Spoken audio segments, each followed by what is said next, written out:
shaitani ziteeze eweeru omwezi ogugwerako wonna nga ziyimbula abanene n'abatono, abawanvu n'abampi. Shaitani nga Allah subhanahu wa ta'ala tuoninga dda shaitani tino inna shaitana lakum aduwwun mubin, suratu Yasin. Kakati nawe nokubeera omugezigezi, nabbi agamba al-mu'minu qayyis, omukkiriza abeera mugezigezi kubanga ddika shaitani zilayira, shaitani yalayira fabi izzatika la aghwiyannahum ajma'in, nababuza bonna. Kati naawe ate Allah subhanahu wa ta'ala wala natugamba nti natulabula otesembeza shaitani otakola mirimu gitubeeranga gitusobozesa okubeeranga tutuukira shaitani rajim ati mubyesonyiwe. Kakati Allah subhanahu wa ta'ala jukira yatugambye mu surati Bakara aya 18 ay kutiba alaykum siyam kama kutiba ala alladhina min qablikum la'allakum tattaqun.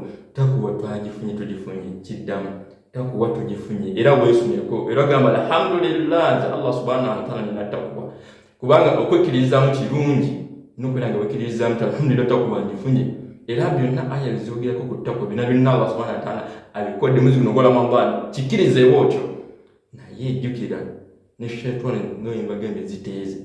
Kakati muyagala kubeera nga shaitani zikosa munaku ziri endala eziddako mu Shawwal, Dhulqa'da, Dhulhijja mpaka mu Ramadhan addako kuda kintu kimu wammanga tusome mu aya eno gyesinga kayimba musolo gikwata ebiringa ekuli mutwe khafa maqama rabbihi wa naha nafsa anil hawa. Omuntu oyo atya nti nesawa yonna agenda kukemerera mu maaso ga Mukama Katonda we nabeera nga aziiza omwoyo gwe okuva eri ekyoyo okuva nafsu amaratun bisu, iyo nafsu ekulagira okukola ebibi, ekulagira okulimba, ekutuma okugayaala, okutuma okulya ennyo mu haramu, okutuma okubeera nga obba ebintu bya munno, okutuma okubeera nga ogenda kubaka baabanno. Ebyo kati Allah subhanahu wa ta'ala kuba chance no byanga so kufuga nafsi eyo shaitani wogizibye shaitani wogizibye sanga acha disa zigama ntino mazima zikuna mambani. Allah subhanahu wa ta'ala shaitani siba kunkoligo na binga wagamba sallallahu alayhi wa alihi wasallam kitufu ti shaitani esibula kunkoligo nga Allah subhanahu wa ta'ala ayita mugwe kubanga weziizako ekyoyoyo niweekuuma kubanga twalabanga okusiba kuno okusiba egamu ku makubo agaziiza hawa nafsi enafuwa kubanga nafsi ye kulagira kwebaka kulya. Nabi Yusuf alayhi salam agamba ati inna nafsa la amaratun bisu'i illa ma rahima rabbi suratu Yusuf, timazima nafsi neeragira kukola bibyo kujja Allah subhanahu wa ta'ala kyabasaasidde. Kakati tusobe Allah subhanahu wa ta'ala tusaasire tubeere nga twekuuma nafsi kyekulagira ekibi tukikola.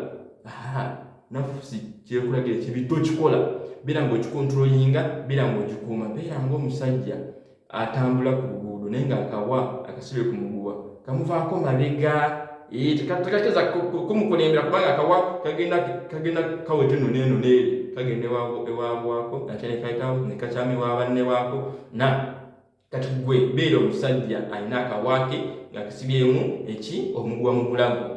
Omuzigwa mu bulago omusajja yakulembera okamuvaako mabega kine nafsi yo naye beera ng'ogisiba ng'akawaako omusajja oyo wakasibye mumulaba inshallah taala mumulaba omusajja oyo wasiba akawaake emabega. Naawe olina okubeera nti nafsi tokkiriza nafsi kukulembera, okkiriza nafsi nekulembera erina kukuba ekigwo kubanga lwaki shaitani eyita mu nafsi okubeera nga ekubuzaabuza. Era singa omuntu okuggalawo ekkubo lya nafsi, ekkubo ly'ekyoyooyo subuhi etuuse naye owulira akabugumu kali ak'okuliro kyakafiiri okyakagala n'osigala mu buliri oba ogendedde nafsi yo okitegeera oba ogendedde nafsi yo. Kati obeera nga for example weewala n'ofuba okubeera nga tugondera nafsi kyekutuma ng'okozesa akili bwongo na intellect yo Allah subhanahu wa ta'ala gye yakuwa okukulaba kisinga okubeera ng'ekirungi nga ogobereza bwongo obwo tugobeza nafsi yo kumanya shaitani ogiwangudde. Era gino emyezi gyonna gino gigina okudde oluvannyuma gigina okudde oluvannyuma n'omwezi guno gwa Ramadhan ogenda kubeera ng'oyita ng'oli mu obuwangazi obusinga okubeera obulungi Allah subhanahu wa ta'ala basinga okwagalamu obuwangazi bwakyo bwa imaani ne taqwa. Tukuume ennimi zaffe, tukuume obwerere bwaffe, tukuume amaaso gaffe, amatu gaffe inshallah ta'ala, tukuume n'ennafusi zaffe inshallah ta'ala. Tujja kubeera nga mwezi gwa Ramadhan guno tegutusaze. Nkaddamu surati Nazi'ati aya 41. Wa naha an-nafsa 'anil hawa fa innal jannata hiyal ma'wa. Era nga bw'onoobikola janna ekolinze. Ejjana bwe buddiro obwo. Tusaba Allah subhanahu wa ta'ala tuteeke mu janna firdaus nga tuyita mu mulyango gwa Rayyan, omulyango ogw'abasubiddamu. Allahumma amin. Assalamu alaikum wa rahmatullahi wa barakatuh. A'udhu billahi minash shaitanir rajim.